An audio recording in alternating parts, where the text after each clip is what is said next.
Welcome to the Dealmaker Uncut podcast, where we speak to some of the UK's most exciting entrepreneurs and hear their investment journeys. We'll discuss the challenges, successes and lessons they've learned along the way, with expert deals commentary from Jonathan Boyers, Head of Alvarez & Marsal Corporate Finance, and me, Chris Maguire, Executive Editor at Business Cloud. Welcome everyone to the latest episode of the Dealmaker Uncut podcast, powered by Alvarez & Marsal. My name, as always, is Chris Maguire, Executive Editor of Business Cloud, and it's good to be back alongside multiple award-winning dealmaker himself, Jonathan Boyers.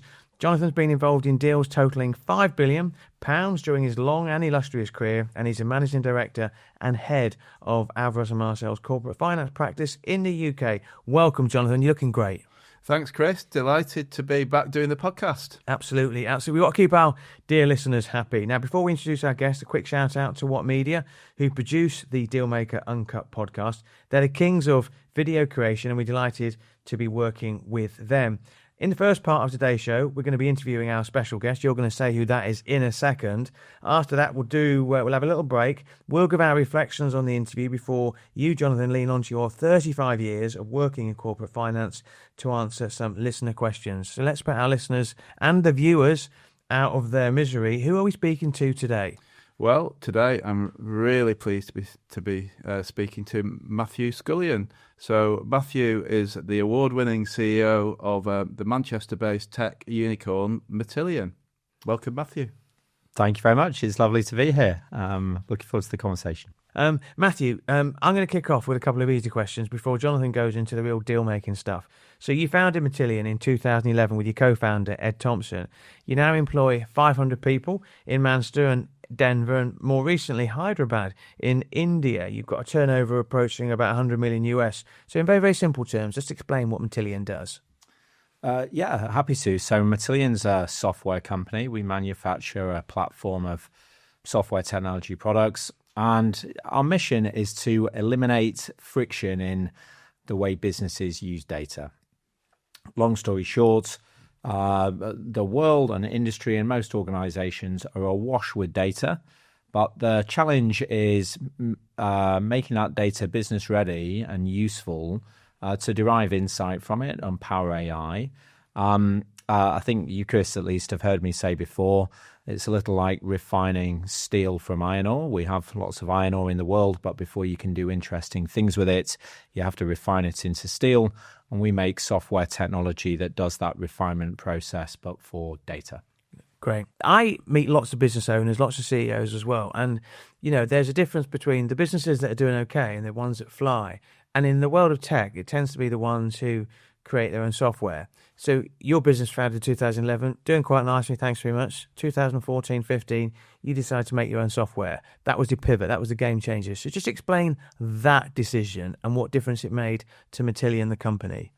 Well, I think you're right that organizations can scale faster and larger and more cost effectively when the unit economics support that. And a software company, the marginal cost of an extra person using your software is normally very low, and the geographic barriers to selling an extra customer or user or consumption unit of your software are also very low. And that means that you can grow very quickly and capital efficiently and grow globally. And so that's why software companies or other technology-centered companies with SaaS-like unit economics can grow very quickly. And I think this is actually something that's worth reflecting on, almost as we think about our society, because we talk a lot about tech, and normally when a tech scene is emerging, we're kind of desperate to attach that label to almost anything. Garden centre with a website, it's garden tech. But the thing that makes technology companies able to get large and valuable quickly is those unit economics.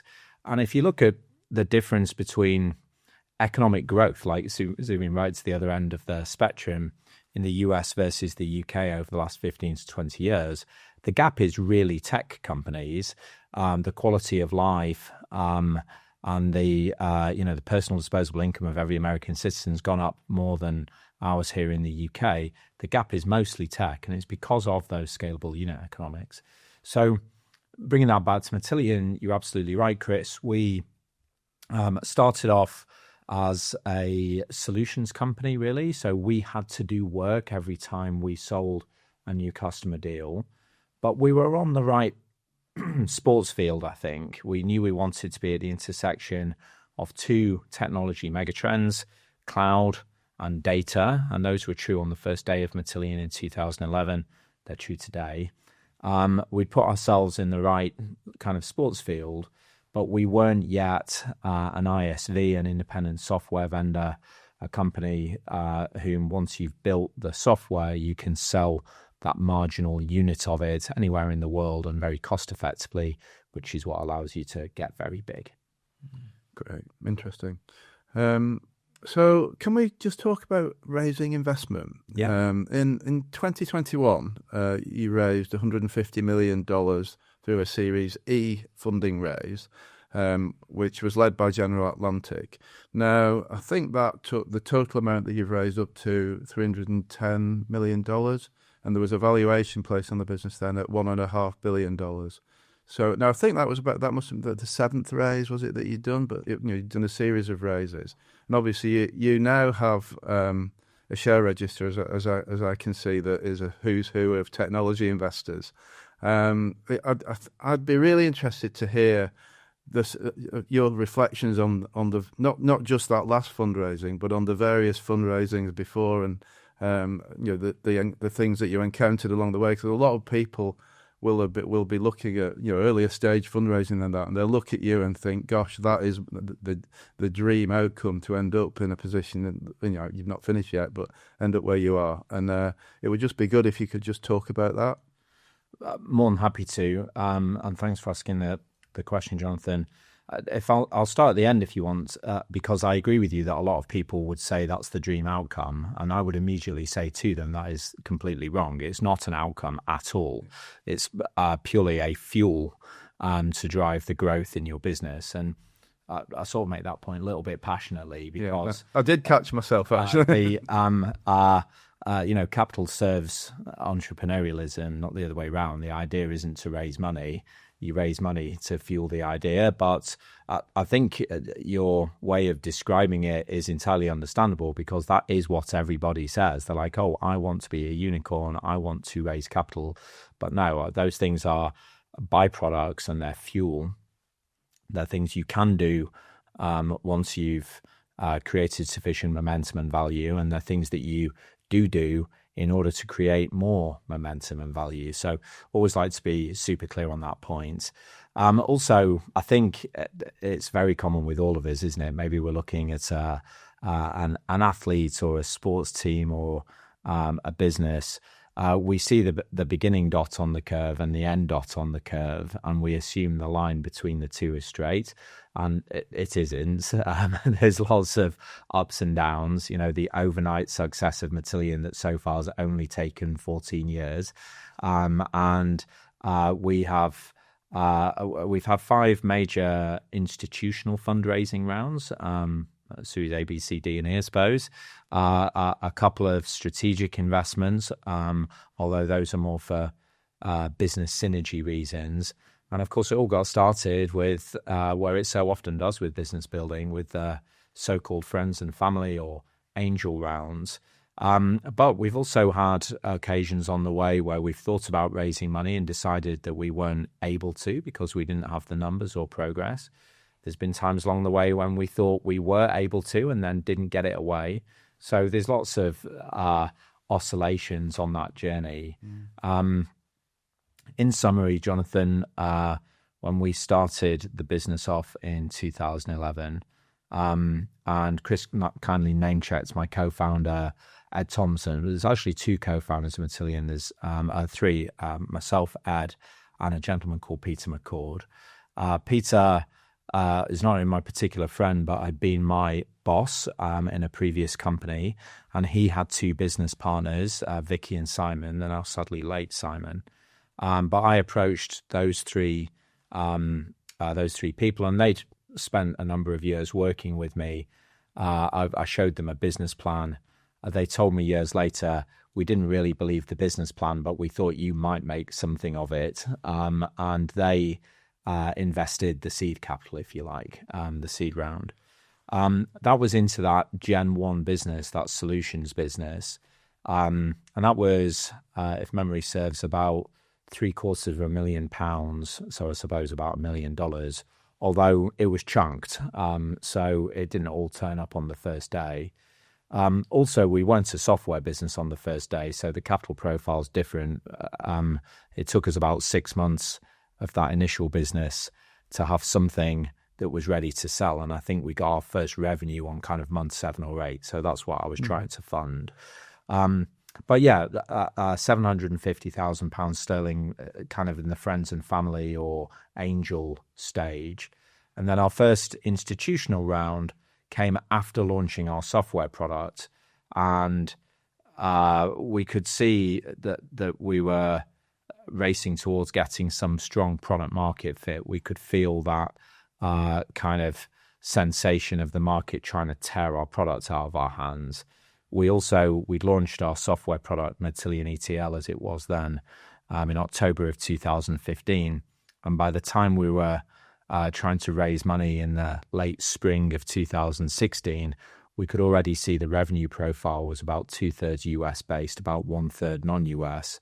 So we thought, gosh, we're probably going to need to go to the US, and that's going to cost some money. So started to get busy raising some capital. Had a small crack at doing that in Silicon Valley. Looking back on that, I didn't know what I was doing there. In retrospect, I think I probably could have got that away, but I didn't really know what I was doing. Came back to the UK, hired a small boutique corporate finance advisor who introduced me to a bunch of VCTs, and in retrospect was lucky to partner with the guys at YFM, who did our Series A round, if you like. And then after that, we were up and running and started to get a bit of profile. And all of our other rounds, as you nicely sort of mentioned, have been with fairly blue chip kind of Sandhill Road investors. Sandhill Road is the street in Menlo Park, Silicon Valley, where all the tech VCs are based. And so I think all my other investors since that moment have probably got an office there. So that's why I mention that. Really, really interesting. One thing that I've been talking to a few people about recently, there's one particular business I've been talking to, a fast-growing technology business who's got venture capital on board and is debating the next step and whether that should be seek a partnership or a strategic investor as opposed to either a private equity investor or an outright sale. And it would be good if you could just talk about the decision to take on strategic investors and the advantages and the considerations of that. Yeah, definitely. So I guess the ultimate product behind investment is homogeneous, right? It's a dollar, and those are the same no matter where you get them from.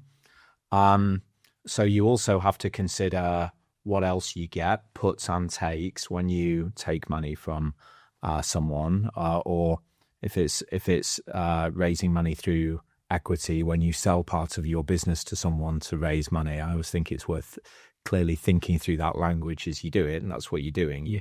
You're selling a slice of your business to someone else and using the money to fuel future growth. A lot of the time that will be a financial investor, so their thesis is ultimately simple. They've taken money from someone else on the promise that they're going to give back more.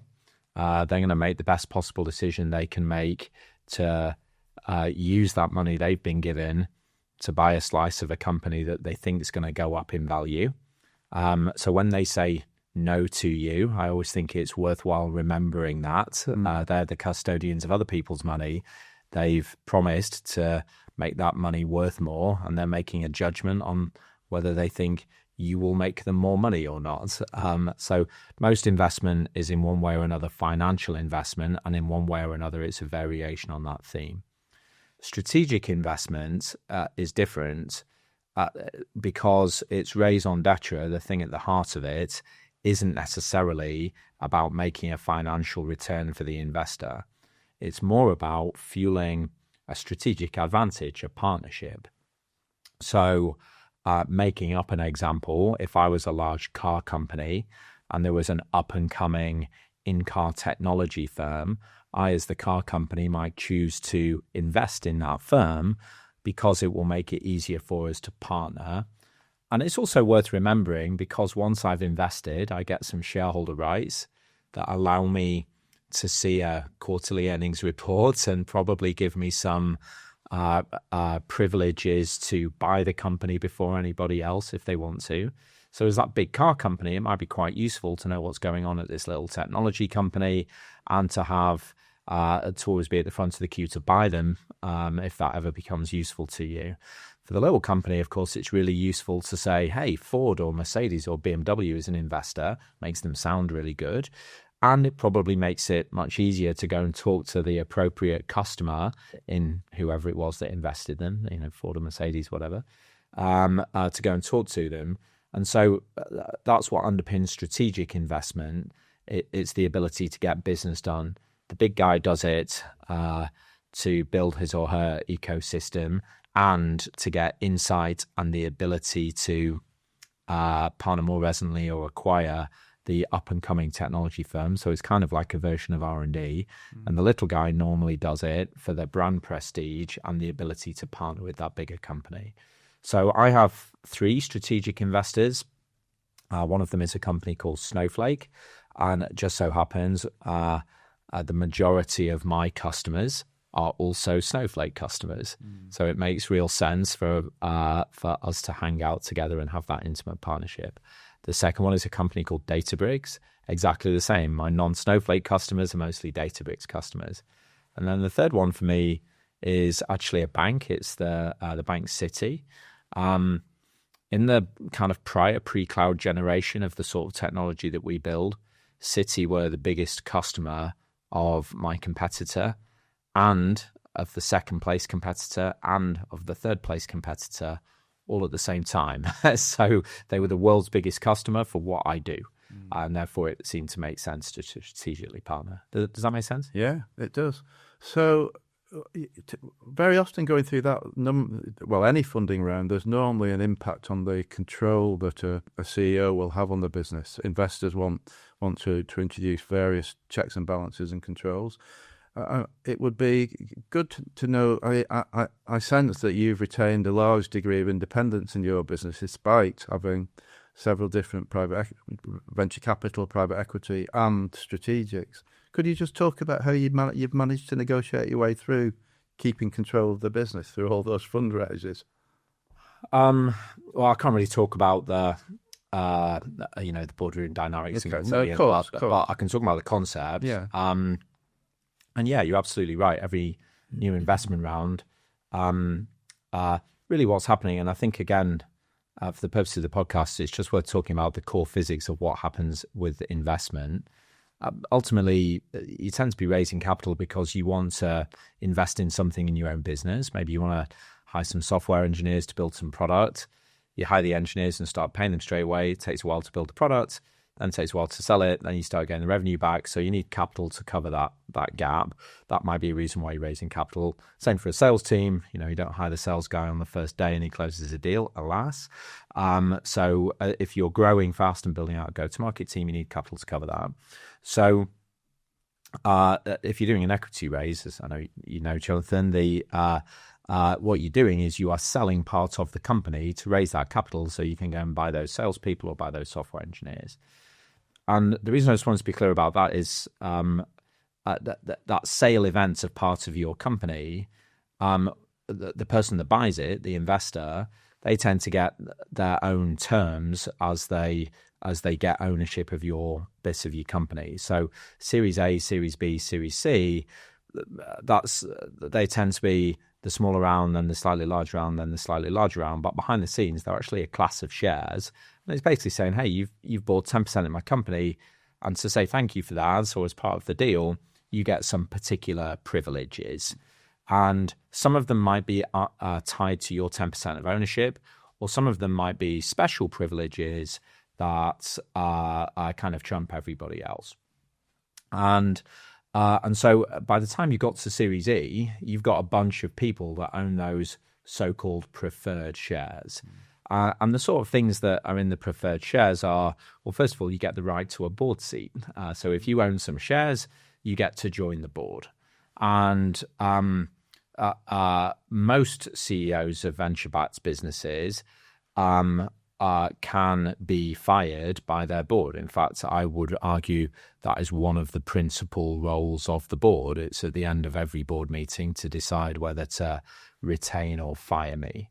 And so that's one of the things that you're kind of buying the right to do, I suppose. Other ones would be deciding to sell the company. So there are 11 people on my board. Some of them are independents. A couple of them are founders and executives, myself and one other seat in that role. The others are investors. If gigantic software company X or Y knocked on the door and said, how about we call it X billion dollars, Matthew? I might not want to sell, but I have a fiduciary duty to tell my board, and my board goes, that sounds great. And so the board can make that decision. So yeah, the physics of control are really interesting, I think. And it's why the most important thing to consider when you're raising capital is who you are partnering with, and do you share the same vision? I'm really pleased you said that. I think a lot of the time when we're talking to people, they look at the financial dynamics of a deal, whereas in reality, often the most important thing is, have you done it with somebody that's aligned, that you can work with, interpersonally you can get on with, and corporately that you're aligned. 100%. And yeah, I think price of capital is third on my list of things I consider. It's fascinating when Jonathan gets into deals and he finds somebody, a like-minded person. I feel like I should walk out of the room and just leave you to it, because you really bring stuff to life. We've sort of spoke about unicorns and becoming a unicorn, and to be honest with you, it's not big on your priority list. And I think people, media especially, are too quick to talk about being unicorns. It's catchy, isn't it? It's catchy. And Jonathan always says, "Oh, Chris, you always mention unicorns like that." And there are fewer unicorns in the UK, but there are fewer unicorns globally at the moment as well. I want to talk about investment. I've said before that I think you're really good at explaining things. You're talking a language that people understand.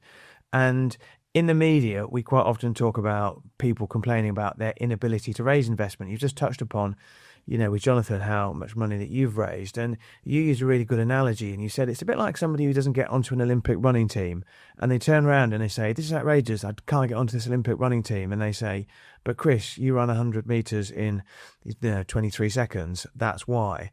It's the same with investment. If you can't raise investment, don't blame the investor, make yourself more investable. And you talk about this British disease where we instantly complain. Just tell us a bit about that. Yeah, I think that's right. So if I could just, Chris, before I launch into that, the unicorn point, you are right, a lot less unicorns have been created in the UK in the last 12, 24 months.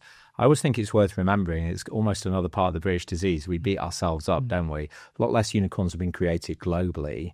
And I think the UK is still number 3 in the world after China and the US for unicorn creation. So part of the British disease that I sometimes think we've got, and we've got a lot of strengths as well. But part of it is just our natural nature of beating ourselves up, and it's what makes us good at making comedy, I suppose. But it's not great for entrepreneurialism. And yeah, everyone's been creating less unicorns, as you pointed out. And yeah, the kind of the blaming everybody else thing. I mean, I'm sure we see this phenomenon in other aspects of human life, don't we? But it does seem to be a thing, I think at least, when we chat in early stage entrepreneurialism in the UK and around where I live in Manchester. Founders, sometimes even proto-founders or early stage management teams kind of being frustrated that they can't raise capital, and often, sometimes that is tied to geography as well. There is no venture capital in West Altrincham, so that's where I'm based, so I can't raise capital. And yeah, I think there's always a risk that we can blame other people.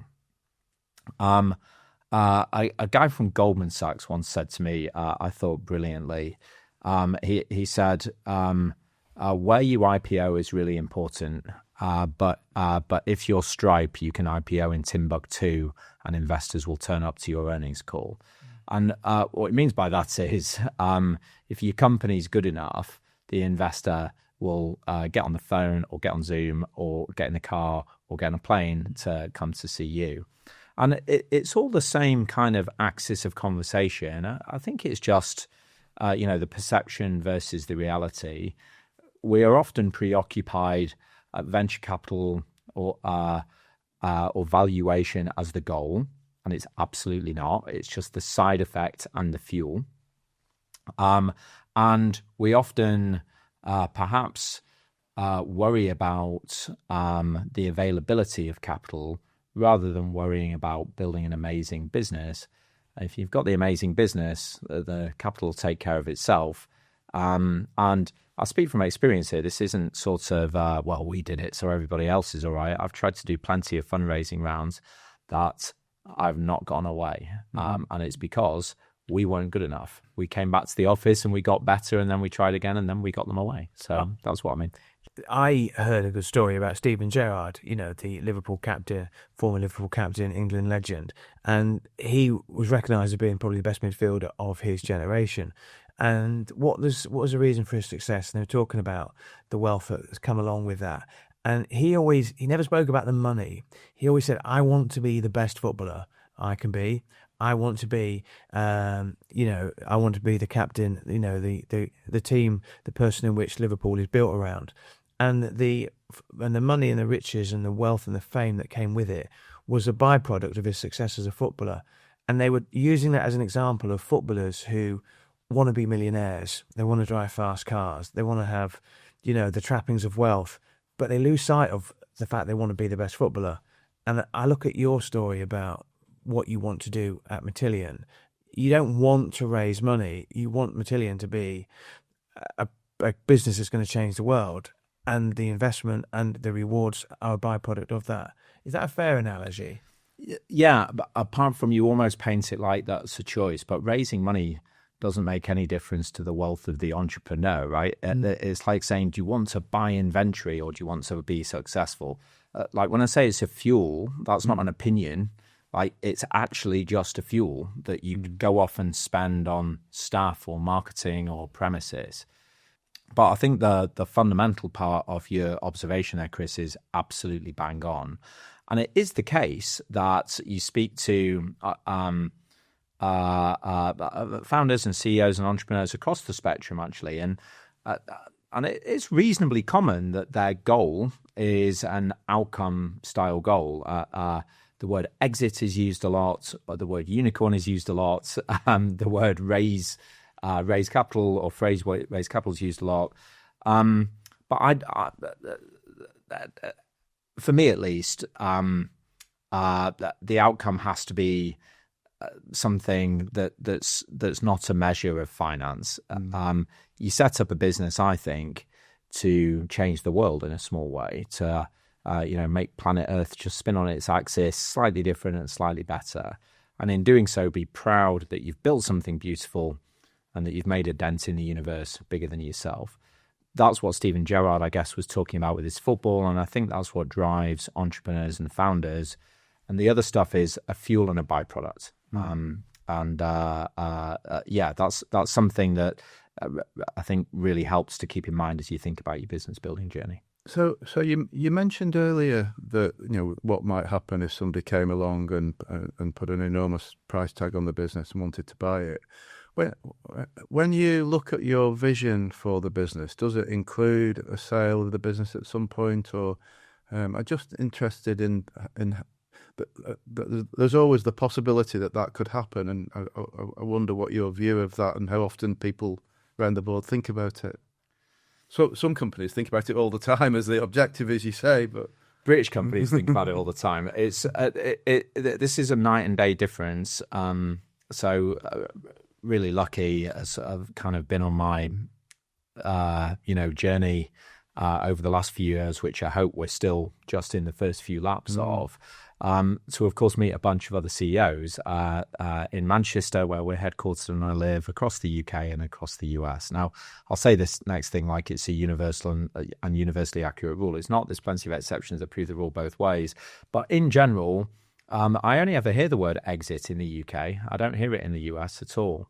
Founders and CEOs in tech that I happen to know just don't talk about exits. We talk about whatever the thing is we're doing. And not least because, once you've got other people on your board with aligned intentions in the short to medium term, but ultimately those other people need a financial return, there's almost no point worrying about it because you're not fully in control of it anyway. And that was the point I was making earlier with share classes and board members. Yeah. I think if a founder CEO says to his or her board, I'd like to sell, they probably do have some agency in that because, in a sub 100, maybe even a sub 500 million revenue company, boards, I think to an extent rightly, attribute a lot of the potential success of that company to the founder or the founding team. And so if that person wants to sell, they're either tired or they can see something that the board can't. And in either of those cases, that's probably a decent signal to investor board members to say, okay, Jonathan, if you think it's a good idea to sell, we should probably cash our chips in now. But going the other way, if the founder wants to keep going, and as they often do, then the sale event is not going to be his or her decision. It's going to be a board saying, we want to cash our chips in now. And the key thing to remember about that is if you've got a high conviction that the asset that you're holding is going to be worth twice as much in 12 months' time, you don't sell it. And so what normally triggers sales is when people think the valuation curve is dropping off. Here in the UK, we talk about exits all the time. It's normally a question I'm asked within 30 seconds of telling people I'm an entrepreneur. You guys have done very well. I admire your restraint.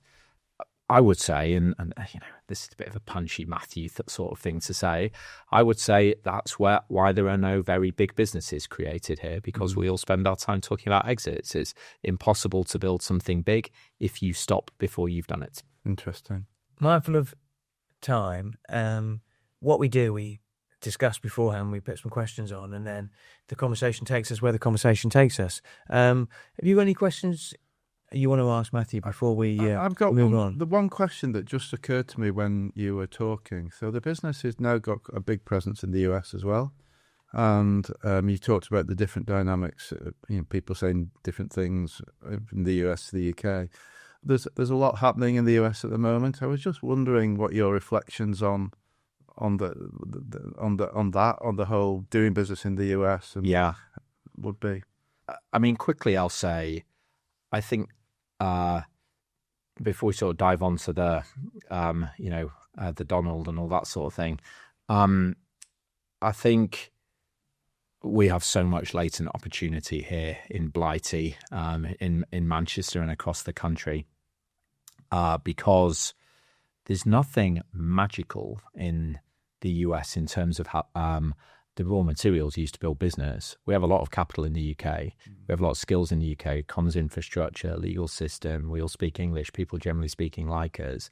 It's just attitude and playbook is the difference, which is kind of the point I'm trying to make earlier. But to the thrust of your question, Jonathan, are things changing? I mean, the US is just an enormous domestic market, and I don't personally see that changing anytime soon. Obviously, if it catches a cold, then that makes life harder for people selling into it. And if it's on a tear, that makes things easier for people selling into it. But most software companies will have 60 to 80% of their revenue just in the US. I always think about Salesforce here. For those of us that spend any time in London, you know that Salesforce have quite a shiny, quite a tall building in the middle of London, and it makes you think that London must be a massive market for Salesforce, and I'm sure it is. the entire rest of the world for Salesforce is only 40% of their revenue. Like 60% of their revenue is still just in the US. It's just an enormous market. So in general, if you want to build a big business, you probably need to be selling into the US market and doing that effectively. Where there is, I think, and we're seeing a little bit an amazing opportunity for UK-based businesses, is one friction that I'll definitely that admit is real. It's not kind of a perception one and a one we choose to make. It's a real one. Is, of course, so many technology businesses have been built in the West Coast of the US that there's a lot of skills there. And software engineering skills, we're fantastic here. Creative digital media skills, we're fantastic here. But if you need like just someone that's built a scaled SaaS platform that 100,000 users have used and done it twice, it's just hard to find that outside of the Bay Area. If you need a deep, reinforcement learning ML ops guy to help you with your large language model training, you may find that in academia here, but it's going to be easier to find in the Bay Area. So one thing that I do think there's an opportunity at our, particularly in academia, I think the international transfer window is open for the world's best professors to come and work at British universities, and I think some of that is maybe starting to happen. I'm really excited about that. We've certainly seen in my company like amazing US-based executives, not necessarily people that have been in the US their entire lives, but of course, if you walk around Silicon Valley, you realize not many people are actually from there. They've gone there to work. And maybe those people, again, we can get them in the international transfer window to work in our UK-based businesses, because people quite like that contrast of where our two countries are up to and our world outlooks, particularly on things like education. So yeah, that's what I'm excited about. But I don't think, we're suddenly going to, speaking personally for Matillion, just in case any of my team or board members are listening, I can definitely confirm that we won't be deprioritizing the US. But I would also advise anyone listening to the podcast that the US market for technology companies is 60 to 80% of your revenue, and I don't think that'll change anytime soon. Really interesting, Matthew. I could listen to you all day, and it's your insights, and so appreciative of your time, because I know how busy you are. What's going to happen now? We're going to have a short break, and then afterwards, myself and Jonathan will reflect on that interview. And, if your board members are listening, we will decide, or Jonathan will decide, whether or not we like you or not. Like Dragon's Den. Absolutely, like Dragon's Den. Okay, thanks very much.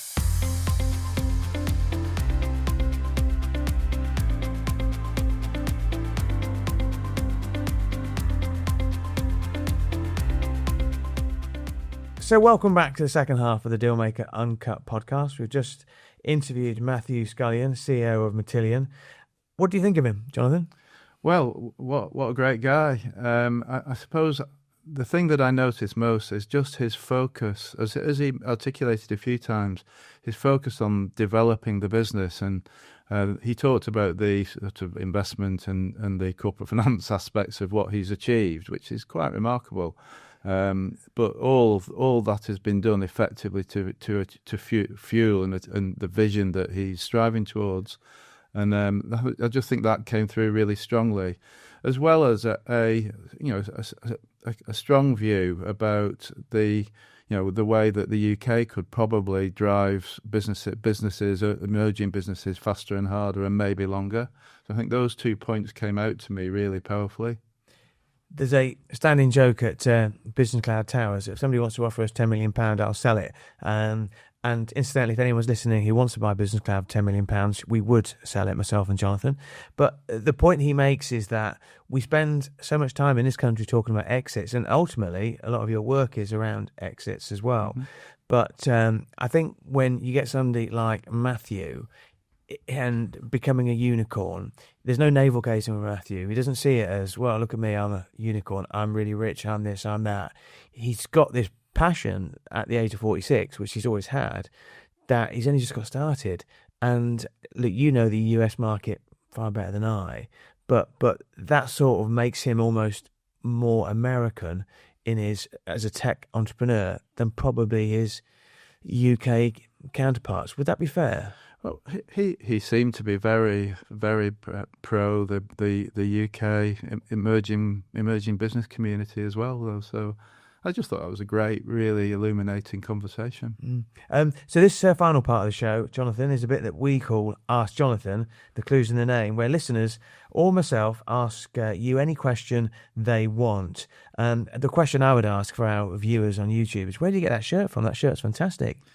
I've had it quite some time, but it's only just fitting me. I can only just fit into it. Absolutely, lost a bit of weight. Well, you're looking fantastic in that shirt.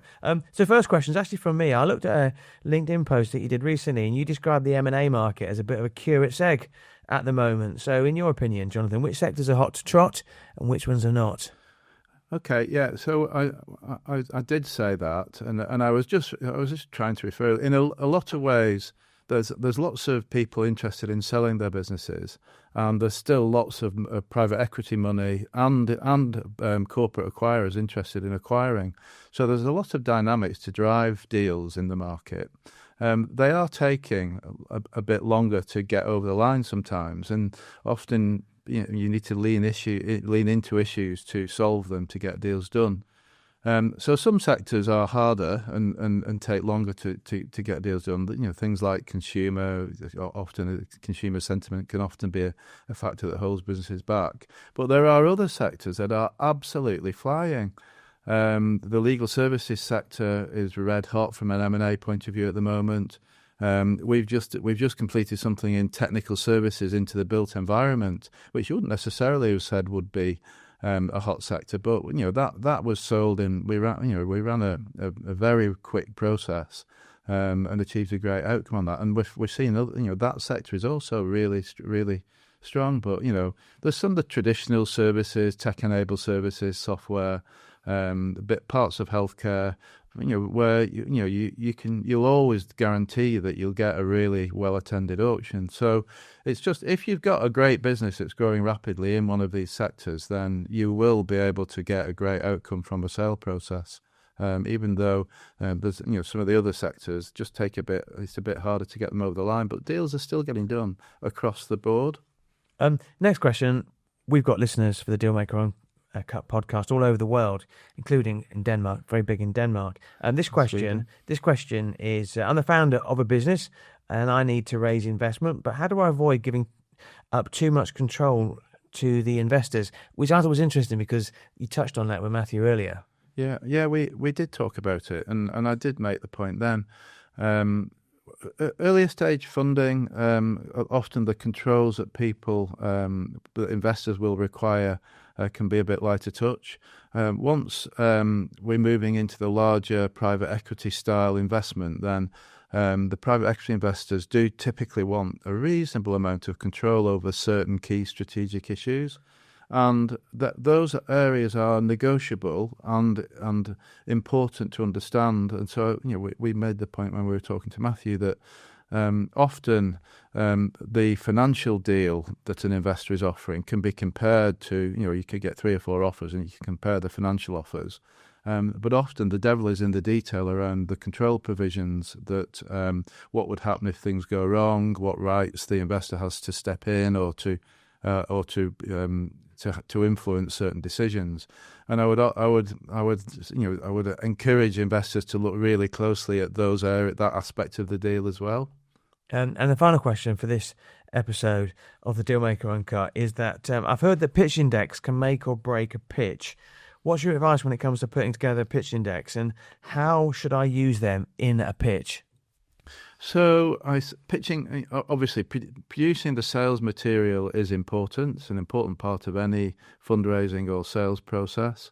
The name of the game is often to be really clear about the opportunities in the business and to present the financial information strongly, but without getting carried away. There's no point putting hockey stick projections out into the market that are not realistic. If the business is going to grow really rapidly, be able to demonstrate precisely why. And again, the point we made earlier about having unit metrics, unit economics that support the business plan and the story that's being told, is increasingly important. People want to check on a granular basis what's behind the plan. But then often a pitch deck on its own doesn't really work on its own. So getting face to face with buyers or investors at an early stage, so relationships can be built often in advance of a full sale process. I think that's as important. I think the relationship and the creation of trust and an understanding between counterparties in a deal is probably more important than what's in the pitch document or in the information memorandum. Yeah, as always, listen, this sort of advice would cost lots of money, and you get it for free by listening to the podcast. Massive thanks to you today. Massive thanks to our guest, Matthew Scullion at Matillion as well. Feel free to send any questions you want to ask Jonathan via the show notes as well. That's all for this episode of the Dealmaker Uncut podcast, powered by Alvarez and Marcel. Final shout out to What Media and the star of the show, Jonathan Boyers. Thanks, Chris. And don't forget, if you want to subscribe to the podcast, please do. Tell your friends and family. Follow us on social media. And until the next time, goodbye from me, Chris Maguire. Thank you for tuning in to the Dealmaker Uncut podcast. We hope you enjoyed today's conversation and found it insightful. If you like what you heard, be sure to subscribe and tell your friends. We'll catch you in the next episode of the Dealmaker Uncut podcast.